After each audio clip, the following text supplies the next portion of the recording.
Welcome to Blue Crane Digital's Introduction to the Nikon D3100 Basic Controls Training DVD. This latest addition to Nikon's line of entry-level DSLR cameras has been a worldwide success for beginning photographers. Why is it so popular? The answer is simple. It can capture stunning images. The D3100 is a piece of precision gear that has great potential. But remember, the quality of the image is really determined by the operator, you. We're going to simplify this complex piece of equipment for you. At the same time, you will gain the knowledge to take the photos you want. This presentation is not designed to replace your camera manual. Instead, it focuses on the most important features and controls of the camera. Camera manuals cannot teach you how to shoot great photos. They're designed as technical descriptions of how each component works. Manuals will not show you what the engineers had in mind when they decided how the camera controls should work together. Compare the camera manual to the owner's guide in the glove box of your car. You wouldn't dream of teaching yourself to drive just by reading it, would you? So, think of this presentation as a mini driver's education course for your camera.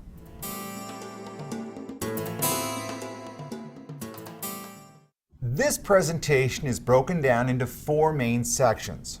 First, we will discuss topics that define the quality of your images. Second, we will help you understand the components of the camera. You will gain the basic tools you need to take better photos. Third, we will address some of the advanced features. You will see how these controls work together to create a correct exposure. Finally, we will demonstrate why checking your images often will improve your skills as a photographer. Keep the camera and the DVD remote close by as you watch. We want you to pause the presentation after each section. Test out the settings for yourself. Before we begin, here's a tip that can make learning this camera easier. Your camera comes with a user's manual. This manual provides a brief overview for setting up your camera. It can be carried in your bag for quick reference. However, the user's manual does not go into depth on many of the topics we'll be discussing in this presentation. For a more detailed explanation on the camera's features, you'll want to save a copy of the reference manual to your computer. The easiest way to do this is to use the reference manual software that came with the camera. Once you've inserted the disk, locate it on your computer. Click on the disk icon to reveal its contents. Then, open the folder labeled PDF. Inside, you will see a list of options. Choose the folder marked EN for English. Since the file is in PDF format, you'll need Adobe Reader to open it. Go to the File drop-down menu and choose Save a Copy to save the manual to your computer. For me, the manual is more useful and easier to review if I have a printed copy. Open the PDF file. Select the File Print option from your browser. Choose Fit to Printable Area from the Printer dialog box. This will allow you to print a larger copy of the manual. If you misplace the camera software, the reference manual can be downloaded from Nikon's Service and Support webpage. Find your model among the list of cameras. Be sure to have your camera handy. Follow the instructions for downloading a printable copy. So let's get started. In about an hour, you will have the skills you need to take better photos.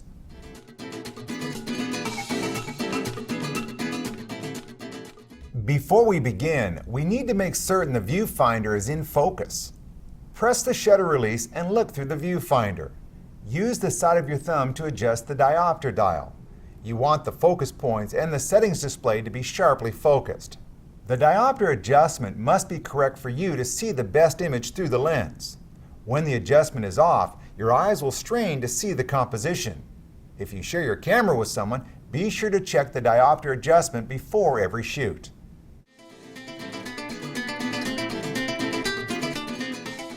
The key to understanding this camera is to break it down into simple concepts.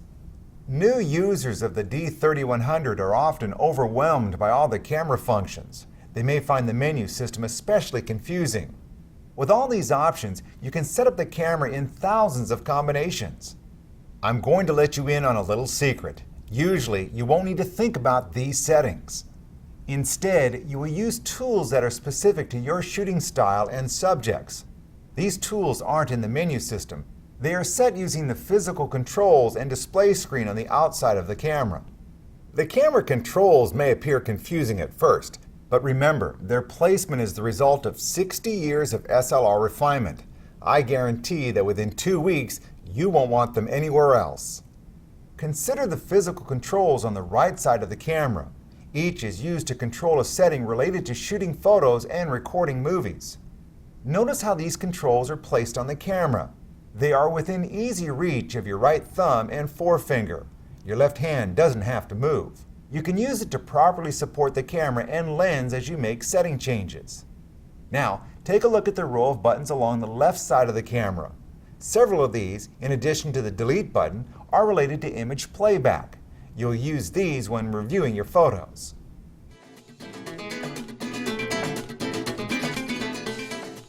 This camera displays information on current settings in both the viewfinder and on the information display screen. All of these numbers and symbols refer to camera controls. Most can be set by pressing this button and using the multi-selector. The information display should appear automatically when you turn on the camera. If it doesn't, press Info on the top of the camera.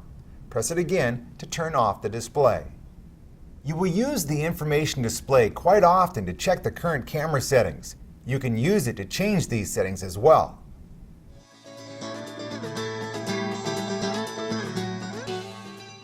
The viewfinder display will help you keep track of camera settings as you shoot. We are going to take you on a tour of the viewfinder. This will familiarize you with the names of all the camera controls. Don't worry, we don't expect you to know what all the settings mean just yet. As we proceed, we will show you where each number or icon appears on the information display. In order to follow along, you will need to turn the exposure mode dial to M. Look through the viewfinder and half press the shutter release. At the center of the viewfinder, you should see 11 focus points. When a focus point is active, the dot will turn red. If you have manually selected a focus point, the selected point will be displayed as a bracket inside a small box at the bottom of the information display screen. If the AF area mode is set to its default, this box will contain 11 plus signs. These represent the camera's 11 focus points. Along the bottom of the viewfinder, at the far left, we see the focus indicator. Once focus is locked, this indicator will light up. The camera will sound a soft beep. If the focus indicator blinks or does not come on when the shutter is half pressed, then the camera may be unable to focus on your subject. If you are focusing in continuous servo AF and tracking a moving subject, the focus indicator may blink or not appear at all.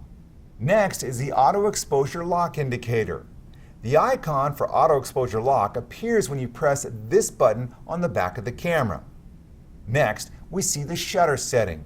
Here, the shutter will open and close in 1/60th of a second. This setting indicates a shutter that will fire faster, in 1/125th of a second. Longer exposures, approaching a second or more, will alert you with this double tick display. Moving on to the right, we see the aperture setting, or the size of the opening in the lens. A smaller number indicates a more open aperture. A larger number indicates the aperture is more stopped down. At the center of this row of icons is the exposure level indicator. In the program, shutter, and aperture modes, you can refer to this meter to help you set exposure compensation. In these modes, the exposure level indicator will appear once exposure compensation has been set. Move the marker to the right or left to under or overexpose your images. In manual mode, this meter is used as a guide to set the shutter speed and aperture value for a correct exposure. If you activate flash compensation or exposure compensation, these icons will appear next in the row. Above the compensation icons is the battery indicator. In the viewfinder, the battery indicator will only appear when the battery has a low or exhausted charge. Next is the ISO display. If you have the camera set to ISO Auto, then this icon will appear in the viewfinder. It will blink whenever the camera automatically sets an ISO different from the one that you selected. Normally, the space next to the ISO icon contains a number in brackets. This tells you how many photos you can take before the memory card fills up. Press the shutter release halfway and the indicator changes. Now, it shows the number of pictures that you can take in continuous release. The K icon will appear if enough memory remains for 1,000 exposures or more. Next, there is the flash ready indicator. And finally, this question mark is the warning indicator. It appears on the information display as well. When the question mark flashes, press this button. The camera will display warning information in the LCD monitor. We will refer back to the viewfinder and information display throughout this presentation. This will help increase your familiarity with the icons.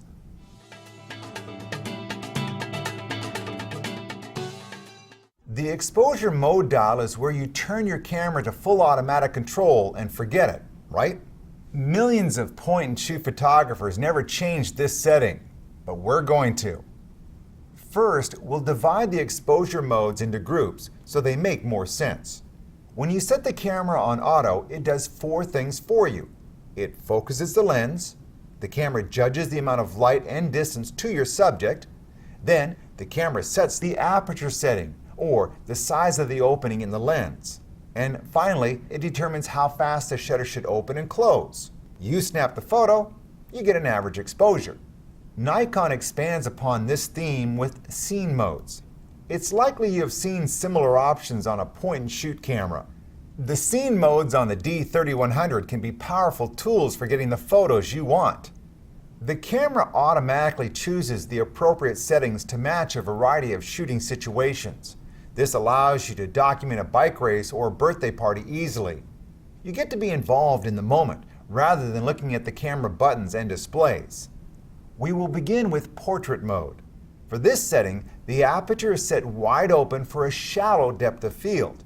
This keeps the subject in focus, but softens the background. The subject will really stand out in the resulting image. Landscape works in the opposite way. The camera dials the aperture closed, creating what's called an infinite depth of field. In a scene such as this, everything would appear in focus. The house on the far bluff would be just as sharply focused as the fence posts. Because the opening in the lens is small, the shutter must stay open longer to collect enough light.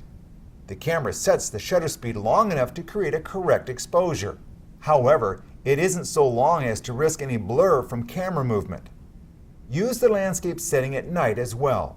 The camera will set a very long shutter. Make sure to secure the camera on a tripod to avoid any movement. The child setting is ideal for taking snapshots of children.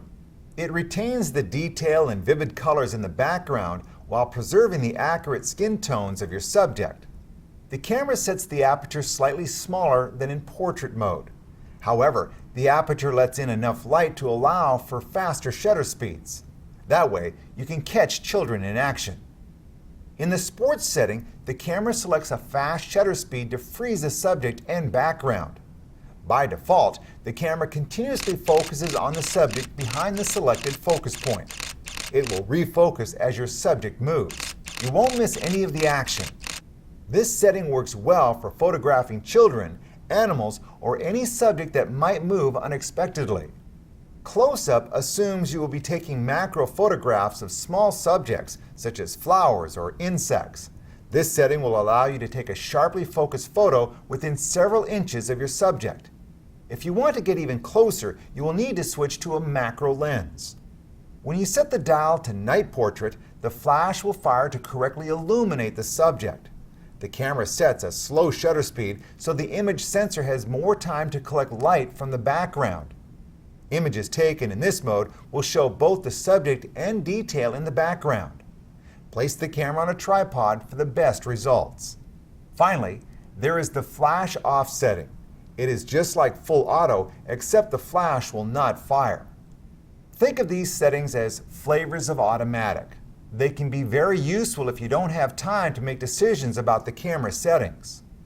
The last feature on the mode dial we'd like to address is guide. This is not an individual shooting mode like auto or sports. Instead, guide is a program designed to aid novice photographers. For instance, you may lend your camera to a family member or friend. They will likely be unfamiliar with how to set up the camera. This is where Guide can come in handy. Through a series of menus and prompts, Guide allows the user to make creative choices about the end result. They won't need to understand all the icons and controls to take a competent photo. However, for the most control over your images, you will need to turn the mode dial to one of these exposure settings.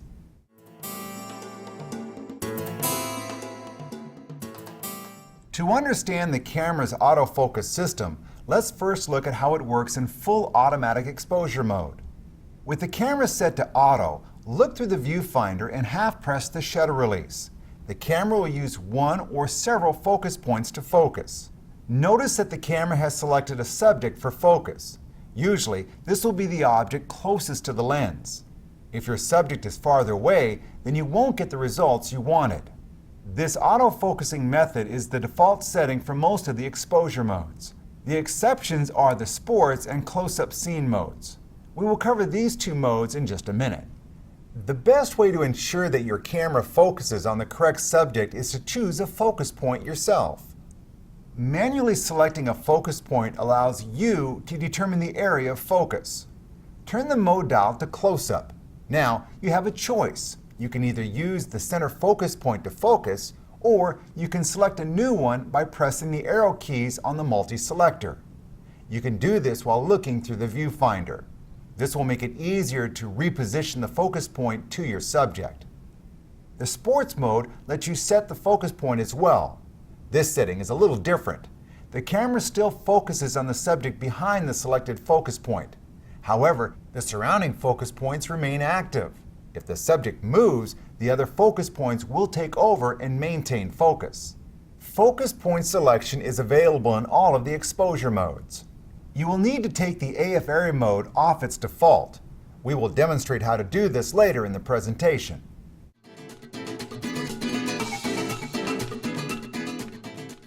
In a few situations, your camera may not be able to focus at all.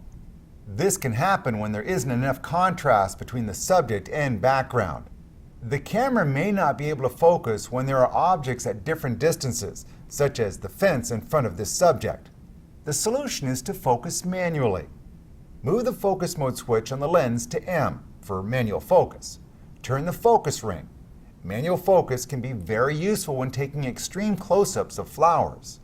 Use the autofocus system first to get the closest focus possible. Then, switch to manual focus. You can use the focus ring to shift the focus to the exact point on the flower that you want. Or, say you're shooting sunset photos from a tripod. The focus doesn't change as the sun goes down. However, the camera will lose the ability to lock the focus as the light fades. Switch to manual focus. Now, you can continue shooting the sunset. You might be surprised at how many times you will need manual focus. It's just one more tool that you can use to get an extraordinary shot in difficult situations. Now is a good time to pause the presentation. Spend a few minutes reviewing what you've learned about scene modes, the autofocus system, and manual focus.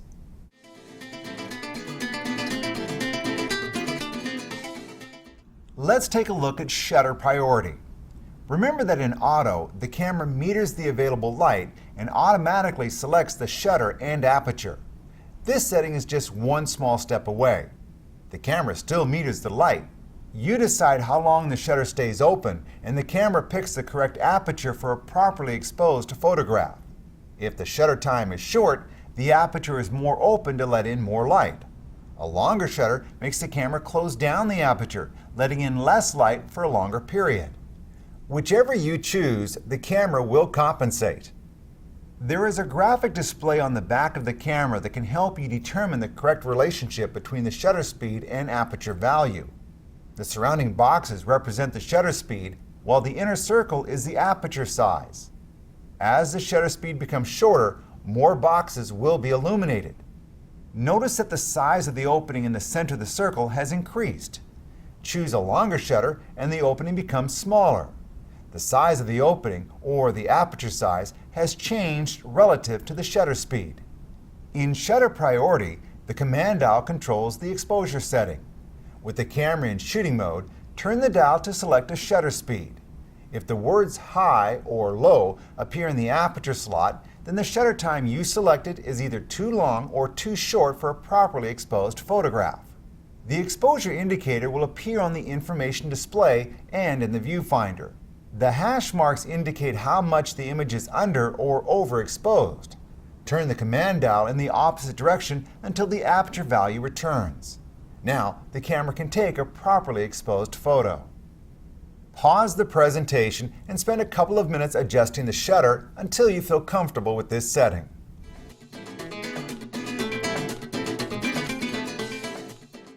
When would we use shutter priority? Here's one example. This photo was taken with a short shutter speed. The water is frozen in time. By making the shutter stay open longer, the quality of the water changes. In this photo, the water looks entirely different. With the shutter priority setting, you can decide what you want your image to communicate. Why else would you want to use shutter priority? Shooting sporting events where fast shutter speeds are critical is a common reason. This camera offers a sports setting on the mode dial, but since the camera doesn't know the situation, you may not get the results you were expecting. For instance, freezing a dog in mid-splash may not require the same fast shutter as freezing a race car going 100 miles per hour. Rather than use an average setting and risk an average picture, you can take control of your images.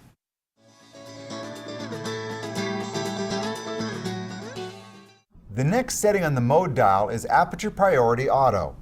Before we go into detail on this setting, it's important to understand the concept of depth of field. This includes how it relates to the aperture size. The amount of light entering the camera is controlled by the aperture. It's like the pupil of your eye. In low light, your pupil gets larger, so you can take in more light. The aperture is displayed as the number just to the right of the shutter speed. The smaller the number, the larger the aperture. So f4 is a larger opening than f11, which is a larger opening than f22. One of the main contributors to controlling the depth of field in a photograph is the size of the aperture when the photograph is taken.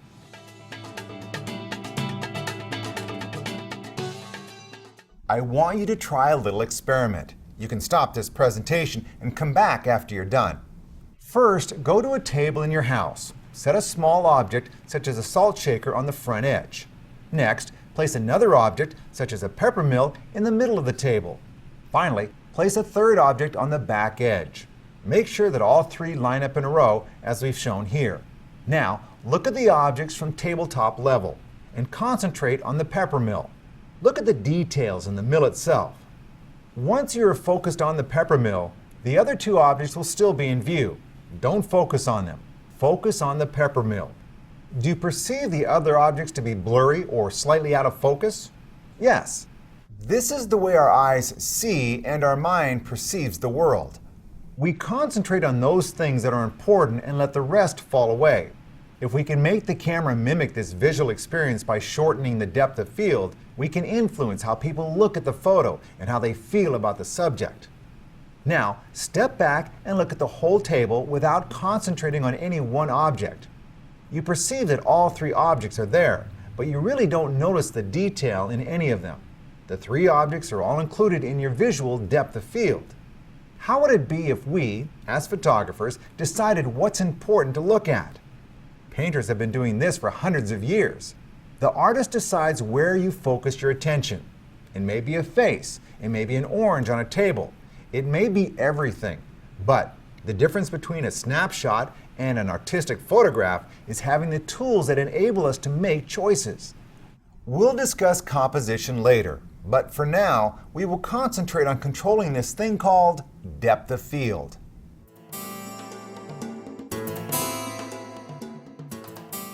When the digital age came along with affordable digital cameras, we could finally take all the photos we wanted and review them instantly. We could take more pictures if we didn't like the results. But go back and look at all those images you took with your point-and-shoot digital camera. Everything is in focus. We were taking digital snapshots. There was minimal control over depth of field. Why? Digital point-and-shoot cameras focus the image on a tiny image sensor. Notice how small the lens is compared to your new SLR camera. The tiny lens focusing on a tiny chip results in images that have an infinite depth of field. Your digital SLR has a larger sensor. The depth of field possible is much closer to what the human eye sees.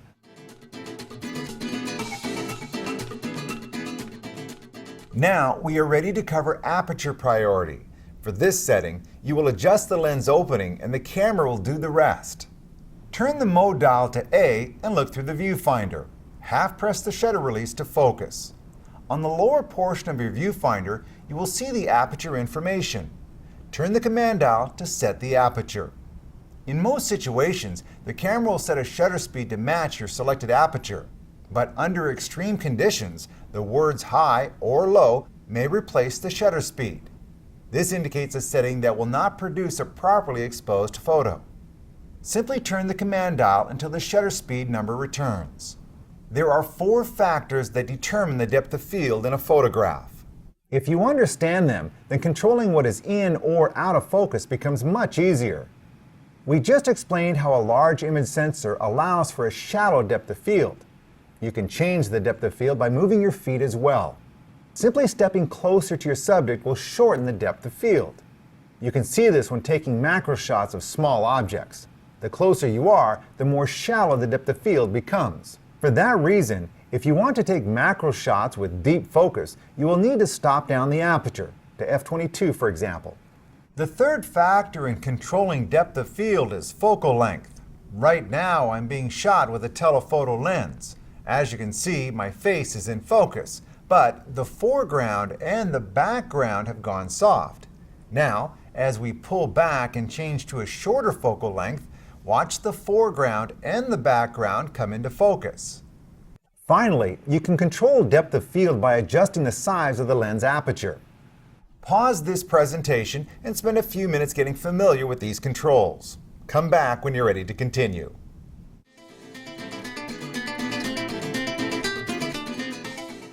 When would we use aperture priority?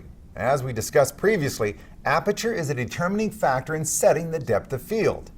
Sometimes you want an infinite depth of field or deep focus. Other times you want a shallow depth of field. Your composition, subject matter, and context all play a role in finding the right balance. Experiment with taking photos at different apertures. Here is an example. Have your subject stand about 8 feet in front of a background of plants. Stand about 6 feet from your model. Put a telephoto lens on your camera and zoom your lens to 100 millimeters. This is considered a good portrait focal length. Set the camera on aperture priority and open the lens using the command dial. Take the first shot. Now, dial the aperture closed and take another photo. In the photo taken with an open aperture, can you see how the subject pops off the page? There is a greater separation between the subject and background in this photo than in the image taken with the aperture dial closed.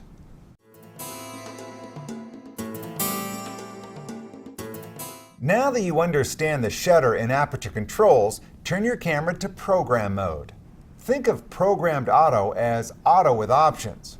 Just as in auto, the camera chooses the appropriate shutter speed and aperture value. But by turning the command dial, you can extend the usefulness of programmed auto. As you turn the dial one direction, the shutter speed becomes faster while the aperture opens up. When you turn the dial in the opposite direction, the shutter time gets longer and the aperture closes. You still have a correct exposure, but by turning the dial, you can also control the image qualities that we covered in the aperture and shutter priority modes.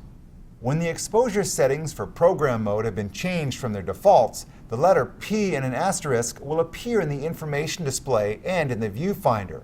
This is referred to as flexible program mode.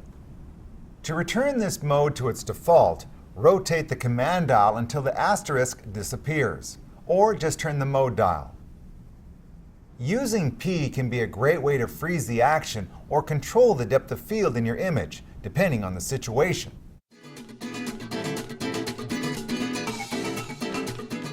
You have already learned how to take better photos simply by taking control of the exposure settings. From here, we'll cover the most common setting changes. Most of these controls can be set from the information display. Press the Information Edit button. The screen will change and a yellow highlight box will appear. Think of the yellow box as your cursor and the multi-selector as your mouse. Move the box around the display to any available camera function. Press OK. A new screen will appear with setting information. Use the multi-selector to make changes. Press OK to confirm. To return to the shooting mode, press the Information Edit button again, or half-press the shutter release. The new selection will appear on the screen. Until you are more familiar with the buttons and menus, you may find it easier to set up the camera through the information display.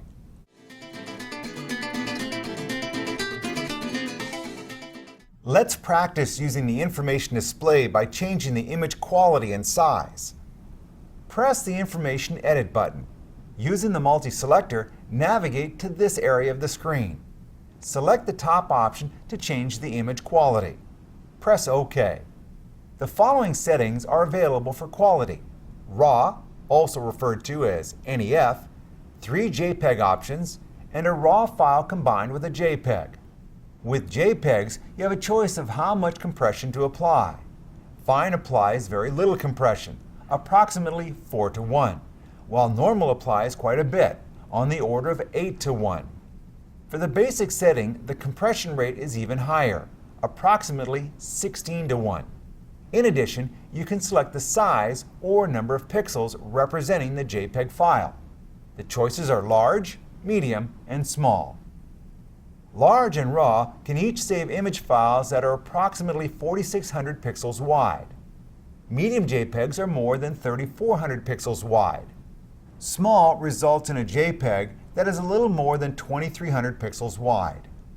Which image size should you choose?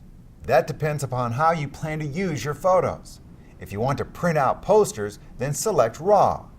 Choose the large fine JPEG setting to print images up to 10 by 15. The medium setting is good for photos as large as 8 by 12. If you only need to email your photos or post them on the internet, then select small. At this setting, the image quality is good enough to print in 5 by 7 format, but the actual file size is a little more than 2 megabytes.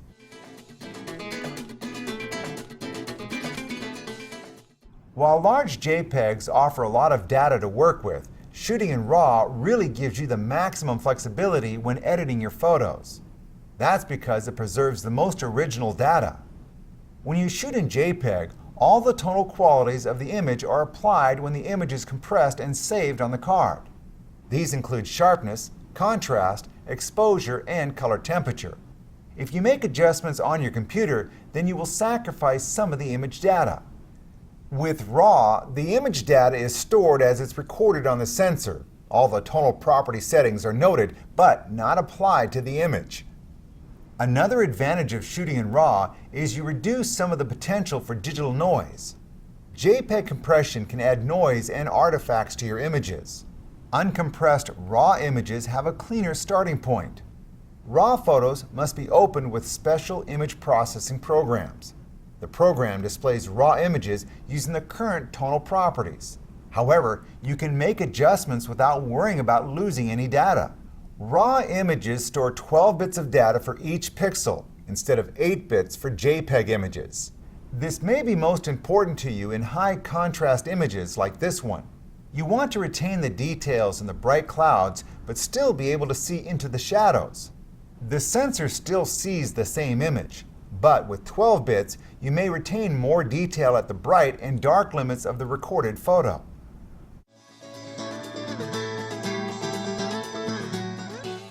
On a film camera, ISO refers to film speed. This is, of course, a digital camera. There is no film.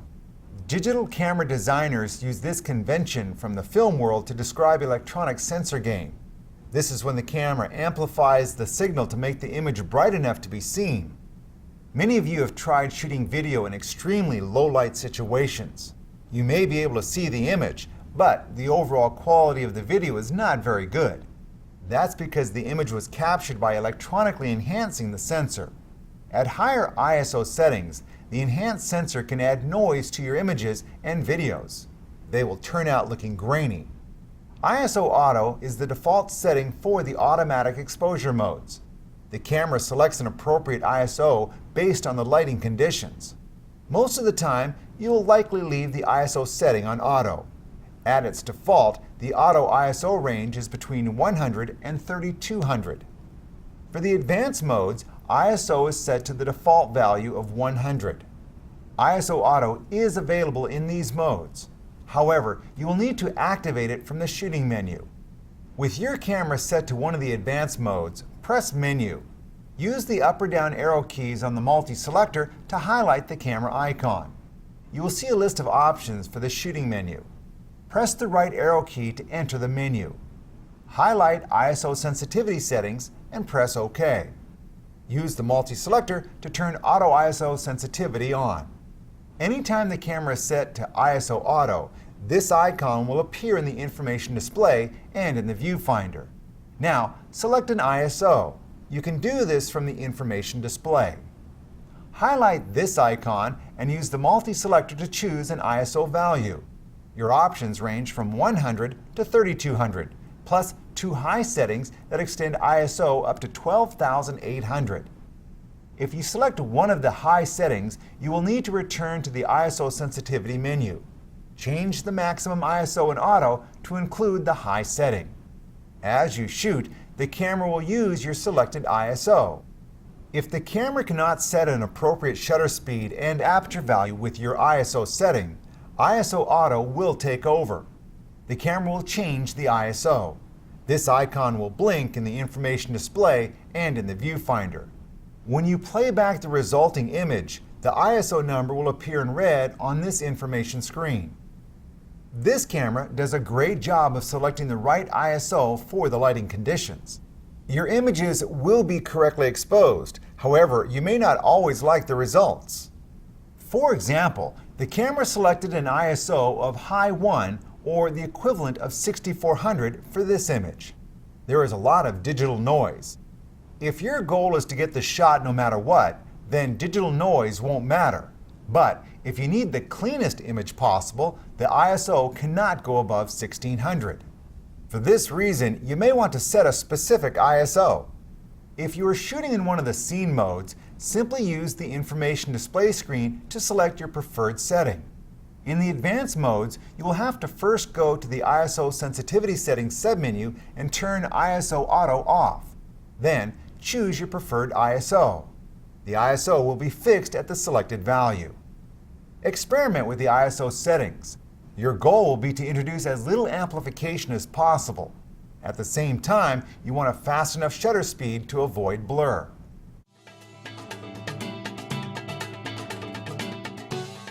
This camera allows you to take single shots. It allows you to record a continuous burst of images. The camera allows you to set a self-timer as well. All of these functions are grouped under one setting called Release Mode. Use the Release Mode selector on top of the camera to set this feature. Your choices are Single Frame, Continuous, Self-Timer, and Quiet Shutter Release. Most new owners of the D3100 set the Release Mode to either Single Frame or Continuous Shooting.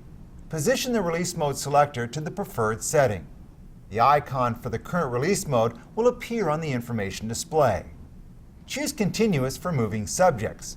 You will improve your chances of recording an extraordinary image over a series of shots. For stationary subjects, set the release mode to Single Frame.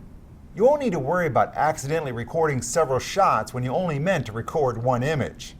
The self-timer is great for taking shots from a tripod that require no camera movement. By default, the camera counts down 10 seconds before taking the shot. Any static image destined to become a large print might be a candidate for the self-timer. Use this setting for self-portraits as well. If you use the self-timer, you may wish to remove the rubber eye cup and attach the eyepiece cap that came with the camera. This will prevent light from entering the camera through the viewfinder and accidentally interfering with the exposure. Finally, there is Quiet Shutter Release for situations where you want to make sure you don't disturb your subject. It works just like Single Frame with one exception. The camera records an image but does not reset the shutter mechanism until you remove your finger from the shutter release. This gives you the opportunity to step away with your finger still on the shutter release. Once out of earshot, you can reset the shutter.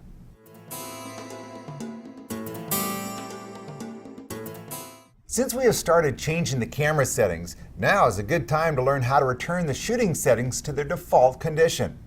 It's frustrating to discover the settings are incorrect after you start shooting. This is likely to happen if you share your camera with someone. Reset the camera before each shoot. Then, set the camera controls to your preferences. Press Menu. Use the multi-selector to access the shooting menu. Highlight Reset Shooting Options and press OK. Choose Yes and confirm your selection. This will return the shooting settings such as white balance and image quality to their defaults. Resetting the shooting settings can quickly return you to a consistent starting point.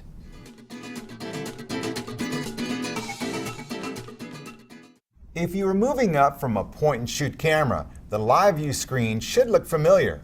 While the viewfinder is ideal for framing your subjects, live view can be useful in certain shooting situations. Nikon's live view is very similar to the large screen your point-and-shoot camera provided for framing photos. To activate live view, rotate this switch to the right. The camera's reflex mirror will flip up. This allows the image to go directly to the image sensor. With the camera set to its defaults, you would half press the shutter release to focus. The focus point will turn green and begin blinking. When the camera achieves focus, the focus point will stop blinking and the camera will sound a beep. Check the focus by pressing the Zoom In button. You can magnify the image to nearly 7 times its normal size. Use the Zoom Out button to return to full screen view. You can determine where the camera focuses by choosing an AF area mode. Go to the shooting menu and choose AF area mode from the list of options. Since we are working in live view, highlight Live View Movie and press OK. There are 4 options in all: Face Priority AF, Wide Area AF, Normal Area AF, and Subject Tracking AF. Select Normal Area for static shots taken from a tripod. This focusing method is well suited to macro photography. For this setting, the camera focuses on the subject behind the selected focus point. By default, the point will be in the center of the screen. Use the arrow keys on the multi-selector to move the box to your subject. Press OK to return the focus point to the center of the screen. This will give you pinpoint control over where the camera focuses. Wide area is similar to normal area. The difference is wide area uses a larger box for focusing. Just as with normal area, you can move the focus point by using the multi-selector. Choose this setting when photographing static subjects without a tripod, for instance, landscapes. Wide area is the default for the advanced exposure modes and the sports setting. You may prefer to set the AF area mode through the information display. With Live View active, press the Information Edit button and use the multi-selector to highlight the current AF area mode. Now, let's look at how Face Priority works. This will help you take portraits and group shots. When the camera detects a person in the scene, it places a yellow focus point with 2 borders over their face. For a group photo, the camera will place the focus point with 2 borders over the closest face in the scene. Use the multi-selector to move the frame to your main subject of focus. Finally, there is subject tracking. Use this setting to follow a moving subject as it travels through a scene. When you choose subject tracking, a special focus point will appear center screen. Place your subject behind it, then press the OK button. The focus point will turn yellow when it has registered the subject you want to track. Half press the shutter to focus. Now, as your subject moves, the camera will follow it. When you are ready, press the shutter release to take the photo. Press the OK button again to disengage focus. Then choose a new subject. You can focus in this AF area mode by half pressing the shutter release without first pressing OK. However, the camera will not track your subject.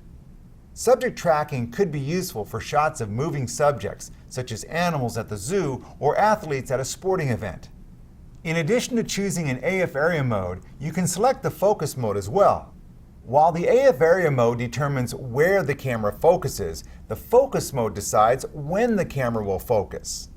You may want to lock the focus on your subject, or perhaps you want to maintain focus on a subject as it moves. Choosing the correct focus mode will help you accomplish these goals. The only way to set the focus mode is through the information display. highlight this icon and press OK. There are three options: single servo AF, full-time servo AF, and manual focus. The default is single servo. For this option, autofocus is initiated when you have pressed the shutter release. Once focus is achieved, it will remain locked until you let up on the shutter. Single servo is ideal for stationary subjects. Use this setting for portrait, landscape, or macro photography. For moving subjects, consider choosing full-time servo. Autofocus will begin as soon as live view is activated. You can use full-time servo with any of the AF area modes. The camera will continuously focus on the subject behind the current focus point. Focus is initiated without pressing the shutter. If the focus point turns red, the camera is unable to focus. Half press the shutter until the focus point turns green. When you are ready, press the shutter to take the photo. The camera will check the focus before recording the image. One final note about working in live view. The autofocus system will take longer to focus than in regular shooting. If this is a concern, use the viewfinder for most shooting situations. For the most control over focusing in live view, select manual focus. Move the focus mode switch on your lens to M for manual focusing. Use the multi-selector to move the focusing frame to your subject. You may want to press the zoom in button once or twice to make focusing easier. Now, turn the lens focus ring. You can either press the zoom out button to return to full view before taking the shot, or just take it from here.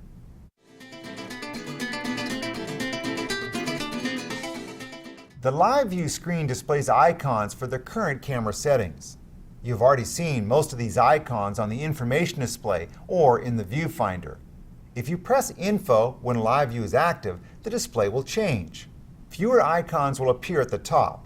This creates a less cluttered screen for viewing your subject. Press Info again to bring up a framing grid. Use the grid if your photographs often turn out crooked.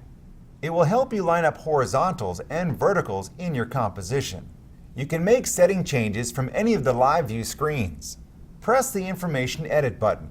Just as with regular shooting, this will activate the information display. Use the multi-selector to make your changes. When you are done, press Information Edit to return to the live view screen. Just a note, if you're shooting in auto exposure, the camera will determine the appropriate scene mode based on your subject. When autofocus is initiated, the icon for the scene mode chosen by the camera will appear in the upper corner of the live view screen.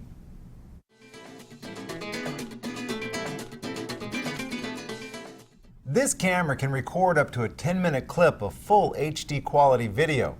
In fact, the video you're watching right now was shot with the D3100. Activate movie recording the same way you would live view.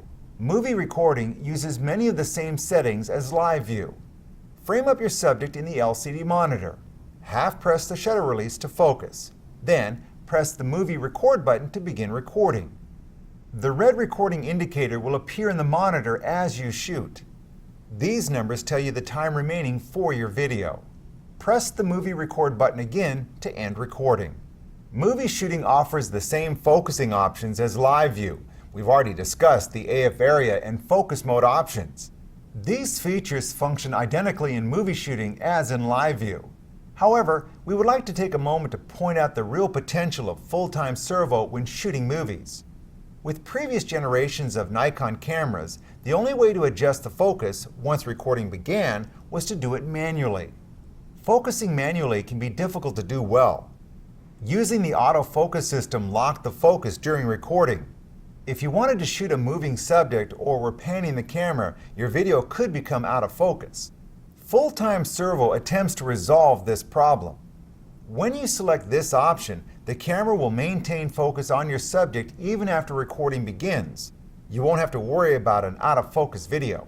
Combine full-time servo with subject tracking for situations when you want to ensure focus on a moving subject. Once you've pressed OK to register your subject, use the shutter release to focus. Then begin recording.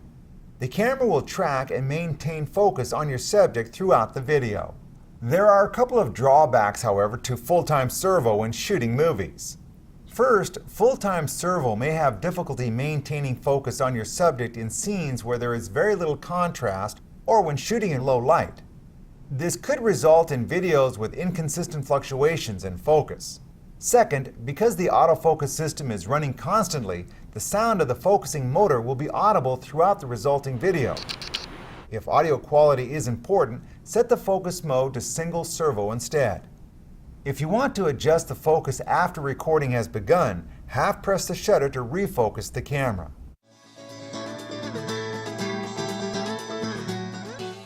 It is important to select the correct recording size for your videos. This will make the process of sharing your videos with family and friends easier.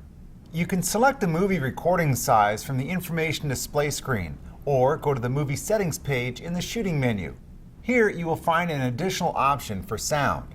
Turn this feature off if you want to record videos without any audio. To see the options for movie recording size, choose Quality. There are three sizes. They are 1920 by 1080, 1280 by 720, and 640 by 424. The default is 1920 by 1080. Each recording size has an assigned frame rate. Frame rate refers to the number of frames recorded per second of video. The Nikon engineers decided to apply a standard frame rate of 24 frames per second to the three different recording sizes. The exception is the 1280 by 720 setting, which has the additional options of 30 and 25. To understand why the engineers chose 24 frames per second as the standard frame rate, we have to consider how the camera stores video information. A professional video camera records lightly compressed video at 30 frames per second. Unlike a professional video camera, a DSLR must heavily compress video data in order to fit it on a small memory card. In the process, image data must be discarded. One way to retain more image data is to record at a slower frame rate. By recording fewer frames of video per second, more data can be retained from each frame of video.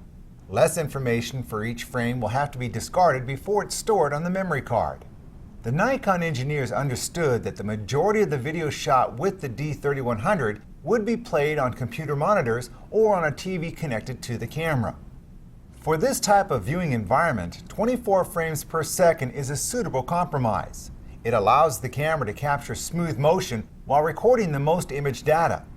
Even video containing moderate movement should appear smooth when playing it back. If your goal is to record video at the highest quality possible, choose the 1920 by 1080 setting. At this setting, the camera will record full high-definition video. One drawback, however, is the file size will be much larger compared to the other settings. This could quickly fill up your memory card. If you intend to record a lot of video, for instance a t-ball game, select a smaller recording size instead. Choose the 640 by 424 setting for videos you wish to email. Although the camera will only record standard definition video, the file size will be more manageable. You will be able to fit more video on your memory card. The 1280 by 720 setting records video that is just a step below full HD. Choose the 24 frames per second option for scenes with very little movement. This will give you the best image quality for the 1280 by 720 recording size. In contrast, if you are shooting a scene with a lot of movement, or if you intend to broadcast your video on TV, select 30 frames per second. The camera will record more frames of video per second.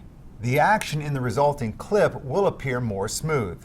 The 30 frames per second setting is intended for NTSC video systems. That's the standard for North America and parts of Asia. If your video will be displayed on a TV in Europe or other areas that use the PAL format, then you'll want to choose 25 frames per second. To get the most out of this camera's video capabilities, pick up Blue Crane Digital's Shoot Great Video with your Nikon DSLR. This DVD demonstrates the techniques you need to shoot professional quality video with a DSLR.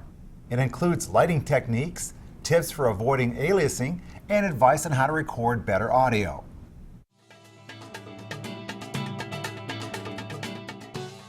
As photographers, our goal is to convey our personal outlook and view of the world in the form of photographs.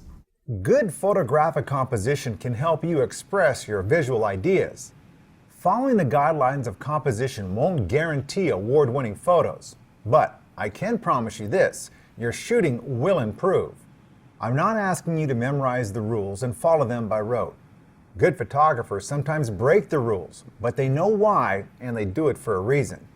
You probably have a friend or a relative who always seems to have a stack of vacation or holiday snapshots. In every batch, there may be 1 or 2 interesting shots, but the rest are pretty boring. Most people simply don't know how to make their photos interesting. They don't know how to arrange their subjects and backgrounds in an appealing way. That's what we're going to discuss now. The principles of good composition can be learned. As you look at a potential shot through the viewfinder, move the camera around to find the best image. You can zoom with your feet as well. Moving a short distance can sometimes make all the difference.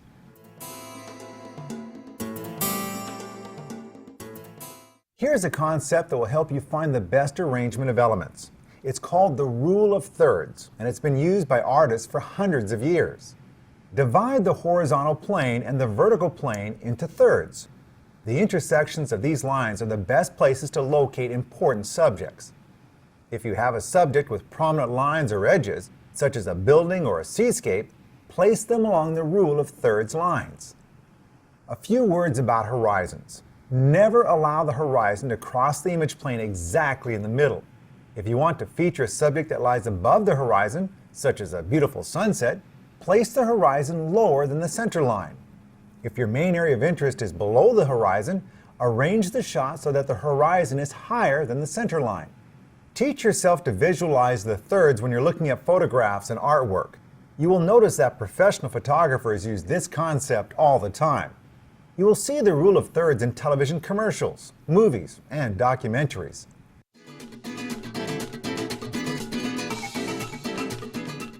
A problem with so many snapshots is that the people are so tiny you can hardly tell who they are. The photographers tried to cram a lot of information about who and where into one photograph. It doesn't work. The solution is to get specific with your framing. Fill the viewfinder with the important stuff, the people, and enough of the surrounding details to identify the location. Then, take additional photos to explore the place, the view, the architecture, the food.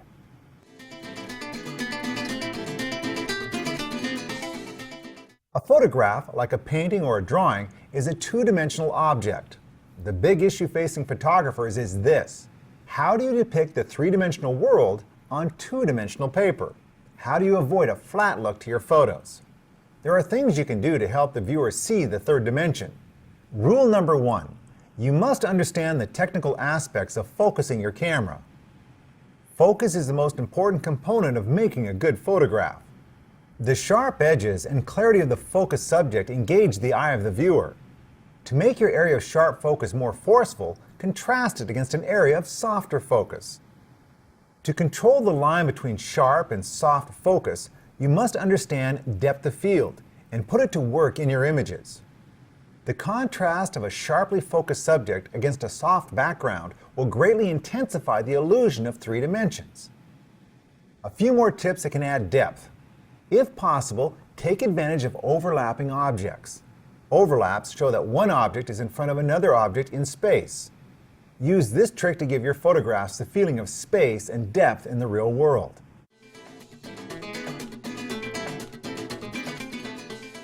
Elements of perspective can be used to enhance the third dimension. Things like a line of telephone poles going away from you, or a row of arches in a building, or a road winding off into the distance. Buildings can be great sources of perspective clues. Look at what happens with walls and roof lines as they rise up and away from you. These are all indications that the scene has space and depth. We have talked about a number of things that you can do to improve your photographs through composition.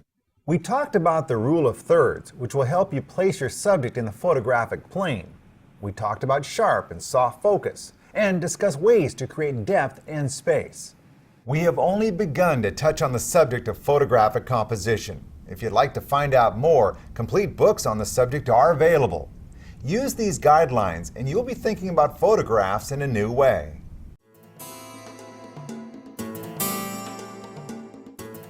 We have reached the point in this presentation where we will launch into more advanced topics. The majority of the settings we will discuss cannot be changed in the full auto or scene modes, But the concepts such as white balance, metering, and focus are important to understand, no matter which exposure mode you choose. Keep your camera and remote at hand, and try out each setting before proceeding to the next topic.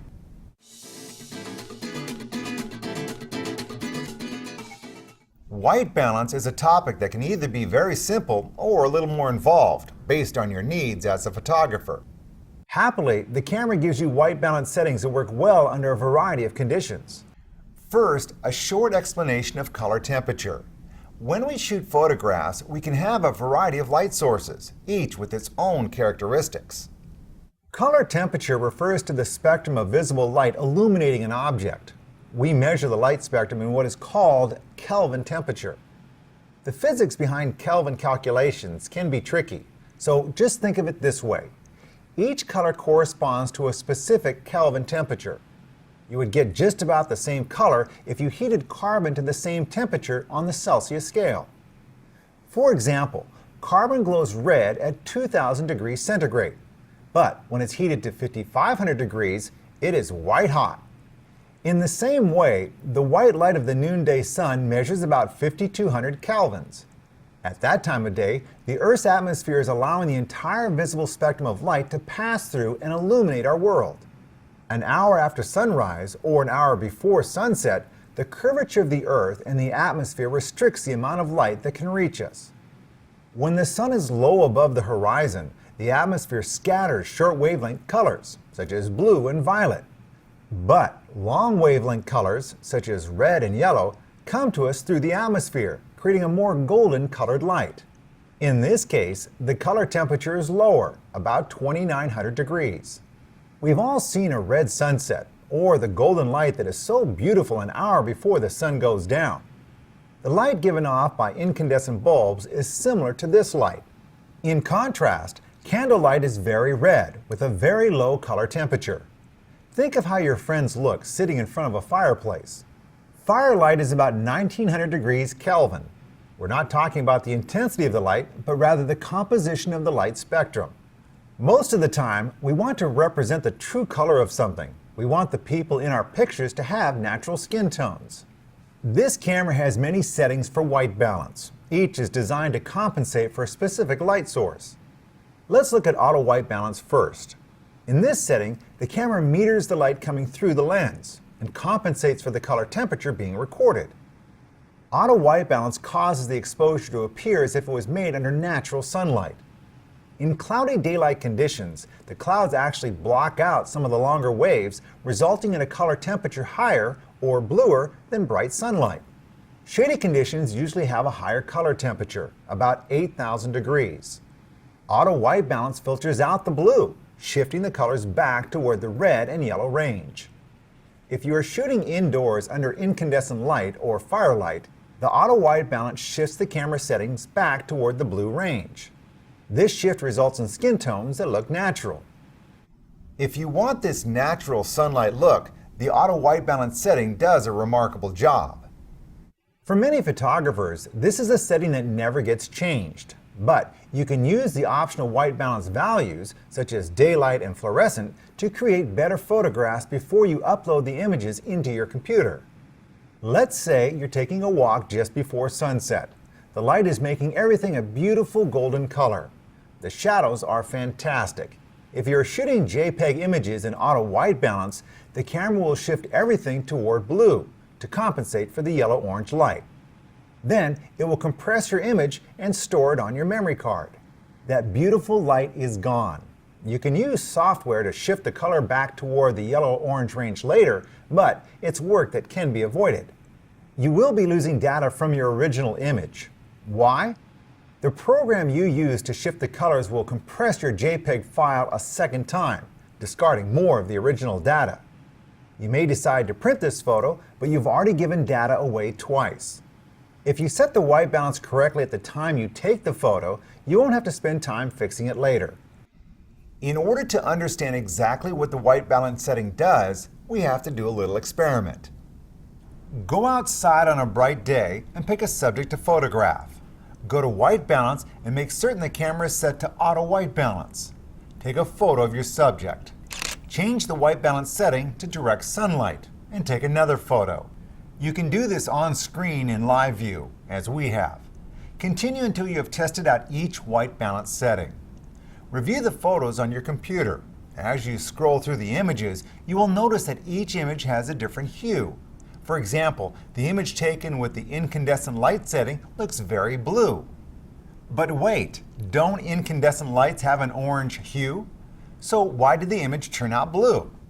You have to think about it backwards. The camera shifts the color into the blue range because it's set for taking images in the equivalent of an incandescent light bulb. Under those conditions, adding blue to an image makes it look as though it was taken in natural daylight. However, the photo was taken under natural light, which includes the blue spectrum. As a result, the camera added a lot of blue on top of the already present blue light. The result is an image that is very blue. Conversely, when the white balance is set to shade, the camera will shift the color balance toward the red end of the spectrum. Under natural daylight, which includes reds and oranges, you will end up with an abundance of orange and yellow hues in your image. So, if you're shooting an hour before sunset and you want to capture that golden light, try setting the white balance to direct sunlight rather than selecting auto white balance. This will record more of the yellow-orange light your eye perceives.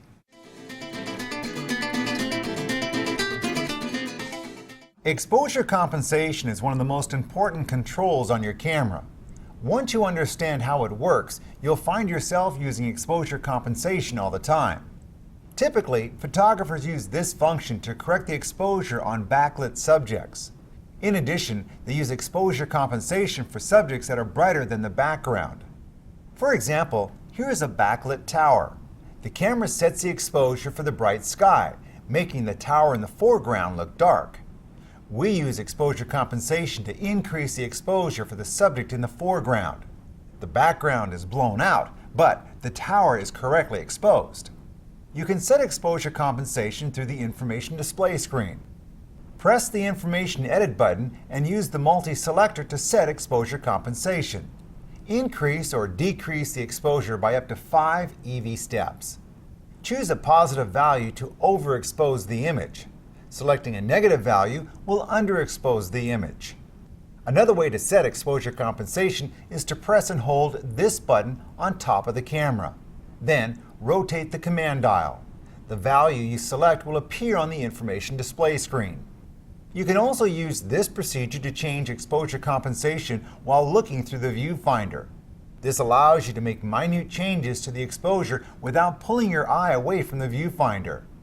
With the exposure compensation button pressed, turn the command dial to the left to overexpose the image. Turn it to the right to underexpose the image. The value you select will appear in the viewfinder anytime you press the exposure compensation button. Just be aware, if you select a value that's beyond 2 EV steps, this error will appear in the viewfinder and the information display. The following experiment will help you better understand exposure compensation.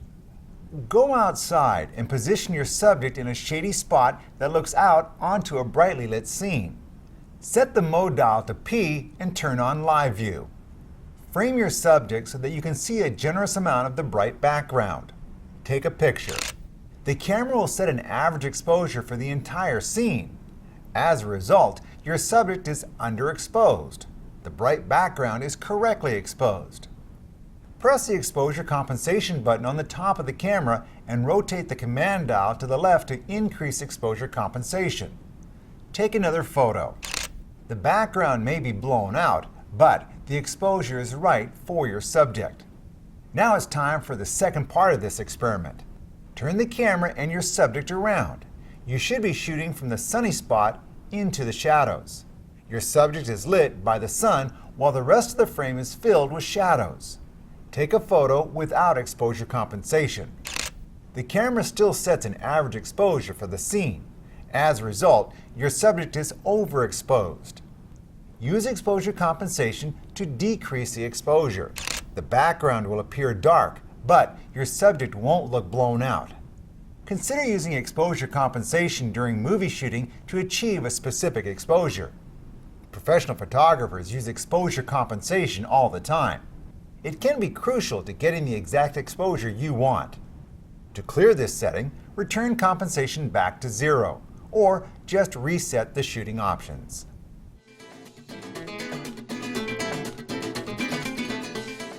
Just as in live view, the AF area mode in regular shooting determines where the camera chooses to focus.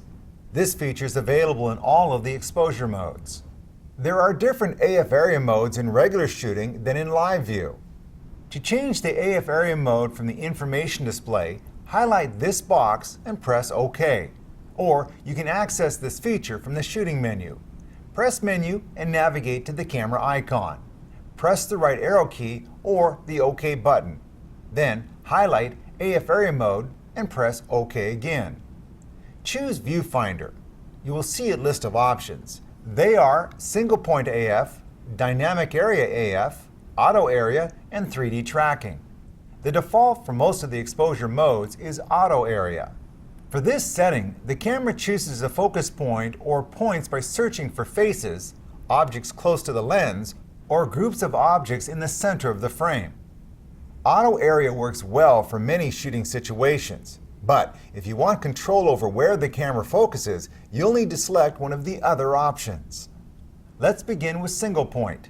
For this setting, use the multi-selector to choose one of the 11 focus points. The selected focus point will appear as brackets inside a small box at the bottom left of the information display. Move the brackets to choose a new focus point. You can use the multi-selector to choose a point while looking through the viewfinder as well. You won't have to pull your eye away from your subject. This will improve your chances of capturing a great shot. If you choose single point with the mode dial set to either P, S, A, or M, the camera will apply this setting to all the advanced exposure modes. If you're shooting in auto or one of the scene modes, the AF area mode will return to its default anytime you change the exposure mode. Select single point from macro shots, taking portraits, or any other stationary subject. For moving subjects, try dynamic area. You still select a single focus point for your subject, but the surrounding focus points remain active. If your subject moves, the focus points around the selected point take over. This allows the camera to maintain focus on your subject. Finally, there is 3D tracking. This is similar to subject tracking in live view. Choose a focus point, then initiate autofocus. Anytime your subject enters a new area of focus, the focus point moves along with your subject. This setting can be useful when framing subjects along the rule of thirds lines. Focus on the subject in the center of the viewfinder. Keep the shutter release half pressed. Now, reframe your shot. Because the point moves, your subject will remain in focus. Just taking control of where the camera focuses will result in consistently better photographs.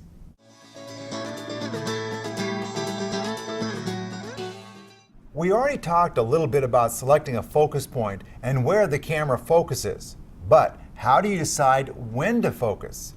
You may be taking a portrait of someone standing completely still, or you may be at the zoo where an animal's movement is unpredictable. When the camera focuses will have an impact on the quality of your image. The D3100 has a setting appropriate to each of those situations, and one for everything in between. You can change the focus mode through the information display. Highlight this icon and press OK. The options are Auto Servo AF, Single Servo AF, Continuous Servo AF, and Manual. Let's begin with option 2. With single servo, the camera locks the focus when you half press the shutter release. If focus is achieved, the focus indicator will appear in the viewfinder and the camera will sound a soft beep. This setting is good for stationary shots, such as portraits or landscapes. Now we will move to the third option. This is called continuous servo. In this focus mode, the camera continuously searches for the correct focus behind the selected focus point. Focusing will not stop until you release the shutter. The focus indicator will either blink or not appear at all. This setting is great for constantly moving objects, such as small children or animals.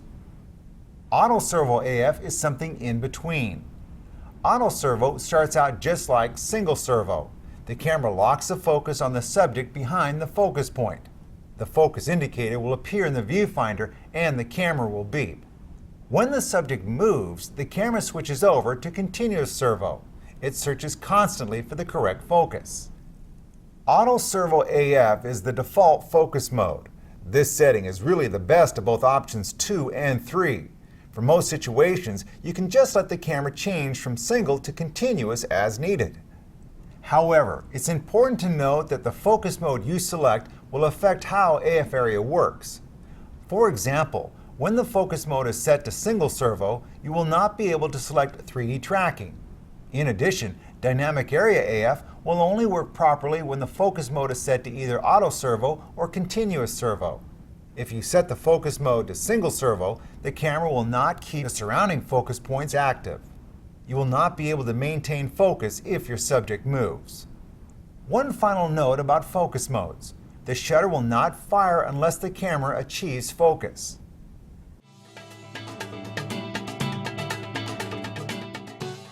This button on the back of your camera allows you to lock the exposure and the focus. You can use this feature to get a correct exposure on a backlit subject. It is useful when shooting high contrast scenes. In either case, you would focus on your subject by half pressing the shutter release. Keep the shutter release half pressed as you find a neutral subject in the scene that is not backlit. Press the AE lock button to lock the exposure. Keep your thumb on this button as you reframe to include your subject. Then, take the shot. For this situation, focus on your backlit subject. Then, point the camera toward the leaves or the tree. You would press AE lock to lock the exposure.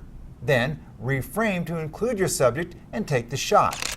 The camera should expose the subject correctly even if the background is blown out. Continue to hold this button if you want to take more than one photo with this exposure setting.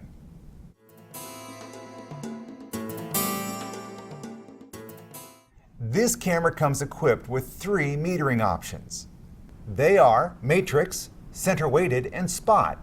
The default setting is matrix. The entire frame is considered. The camera takes an average exposure to capture as many highlights and shadows as possible. This setting does a great job most of the time, even with some backlighting. It's true that matrix metering measures distance, color, and contrast. All these things are important. However, the primary thing metering does is determine how dark or light the frame is. Next is center weighted. The camera still looks at the entire scene. However, more importance is given to the center of the frame. The last option is spot metering. Here, the camera uses a small percentage of the frame for its measurement. If the camera is set to single or dynamic area AF, then metering will be based on a 3 mm space around the current focus point. If it is set to auto area, the camera will measure around the center focus point. Try pressing AE lock in center weighted or spot metering. If the camera is set to matrix metering, this feature will not work correctly. In difficult lighting, you can ensure your subject will be properly exposed. Simply meter on the subject you consider to have a middle value. Many advanced photographers use center-weighted metering as their default choice. They lock the focus and metering by pressing AE lock. Then they reframe their photo and take the shot.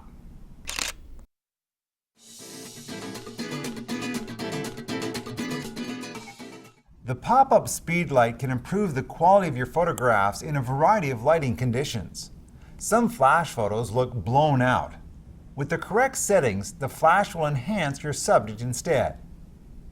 Most beginning photographers use the flash on their camera when they are indoors under low light.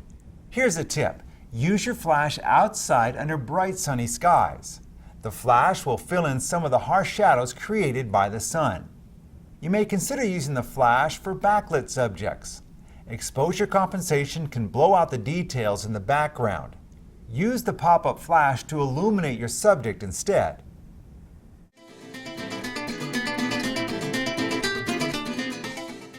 We have all seen the typical overexposed flash photo. If you configure your flash correctly, you won't have to worry about any blown out images. In daylight, a full-powered flash can create a harsh line between light and shadow on your subject. Instead, use flash compensation to reduce the flash power. Access flash compensation from the information display. You can decrease the flash power by up to 3 EV steps. This would result in a typical fill flash. Or you can increase the flash intensity by up to 1 EV step. When flash compensation is active, this icon will appear in the viewfinder. Photographers with a little more experience might want to try setting flash compensation while looking through the viewfinder. You can do this by pressing and holding the flash button on the front of the camera and the exposure compensation button. As you look through the viewfinder, turn the command dial with your right thumb to set flash compensation. You won't have to take your eyes off the subject. Return the counter to 0 or reset the camera to cancel flash compensation. If you want to learn more about lighting and external flashes, pick up Blue Crane Digital's Understanding the Nikon Speedlight. This DVD offers a comprehensive look at speedlights. It includes an overview of flash sync modes, and the presentation offers detailed instructions for setting up your speedlight. We will show you how to control external flash units with your camera. In addition, we will demonstrate practical lighting techniques that will help you take your flash photography to the next level.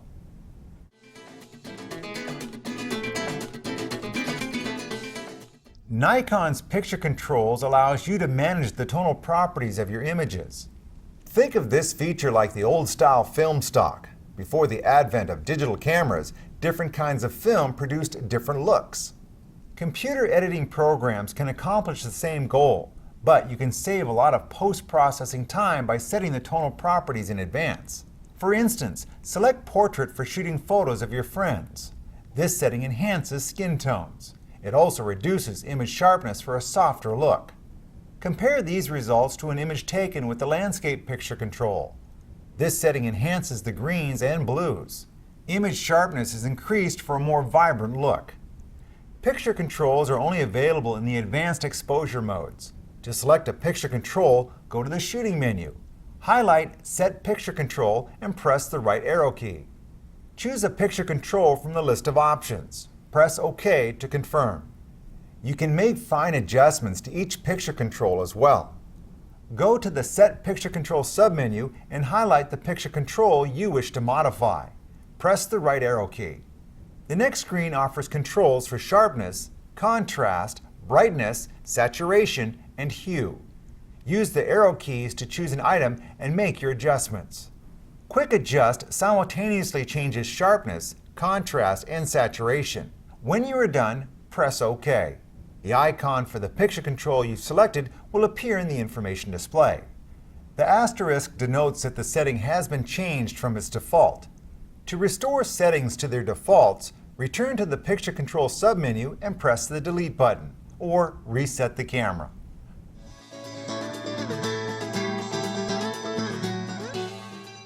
It is important to review your images before moving to a new subject.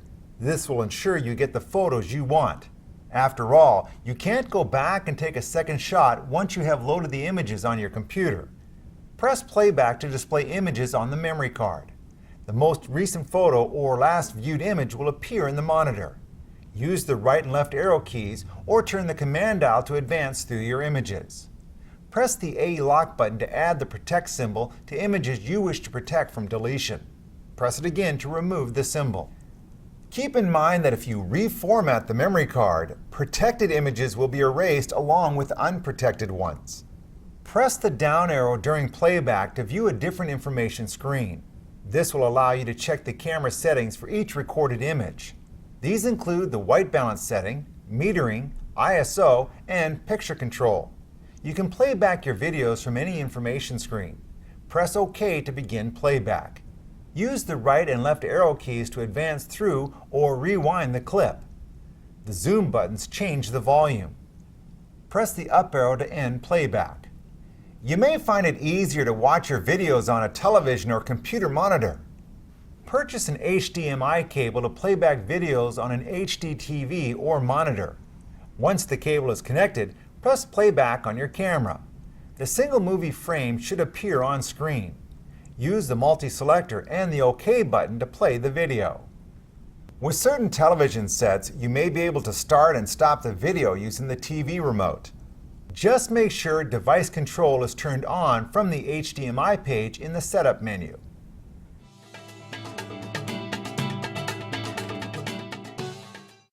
As you review your images, be sure to check the focus. Magnify your images to determine if they are truly in focus.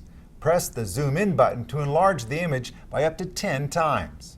A small indicator superimposed over the image shows your location within the frame.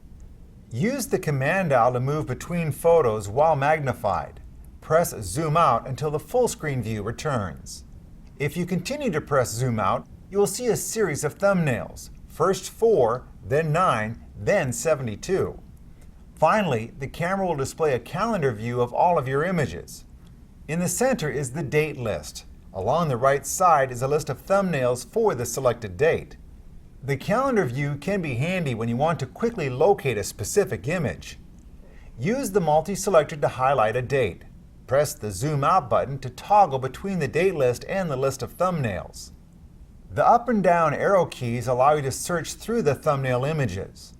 Press and hold the Zoom In button to preview a highlighted image, or press OK to display the photo full screen.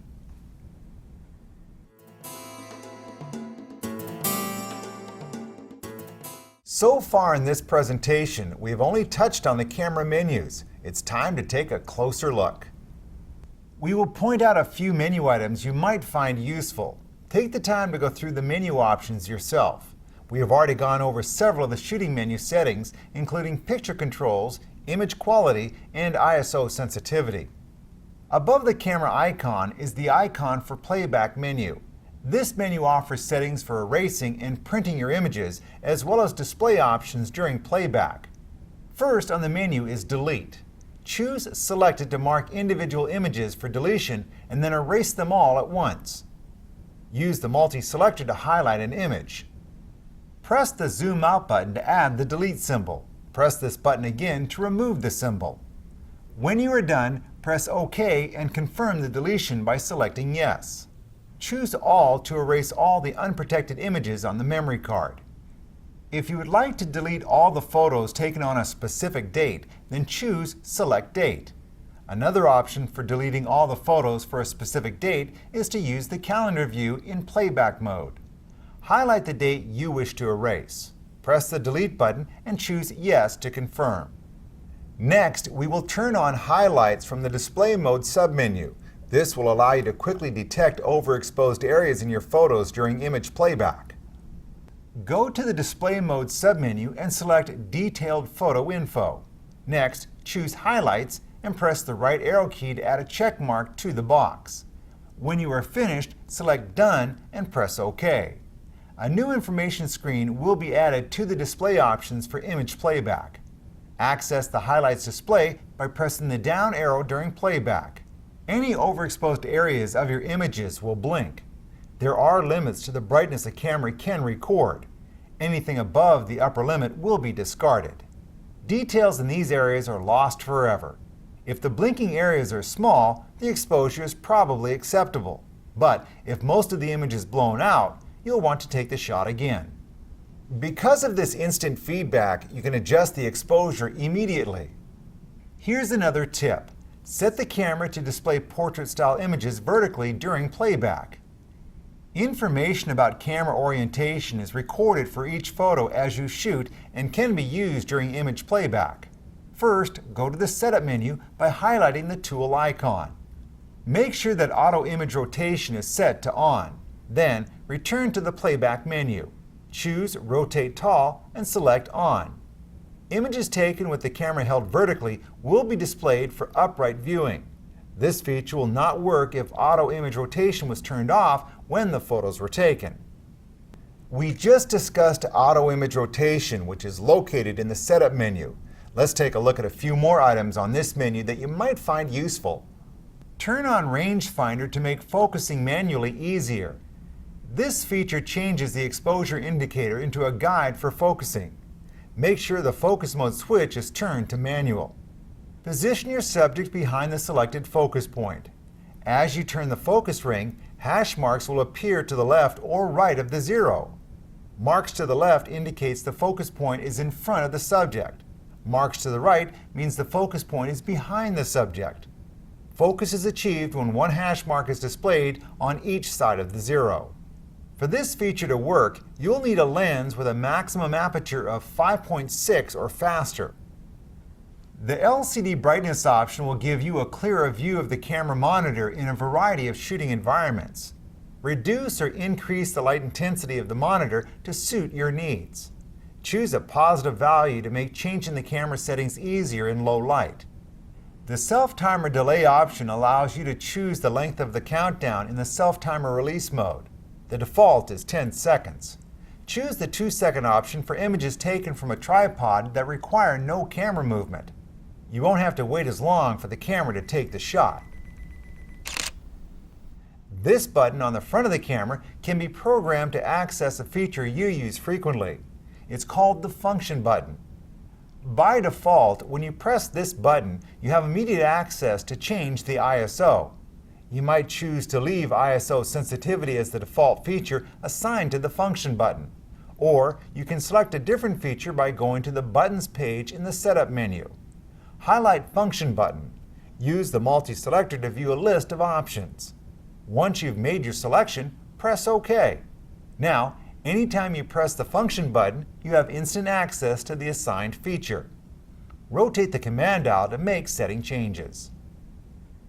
To return the setup menu to its default condition, choose Reset Setup Options. All of the default settings will be restored with the exception of the video mode, the time and date, language, and active folder. We covered a lot of ground over the course of this presentation. Some of it may seem very complicated. Don't worry, it'll make more sense as you work with the camera.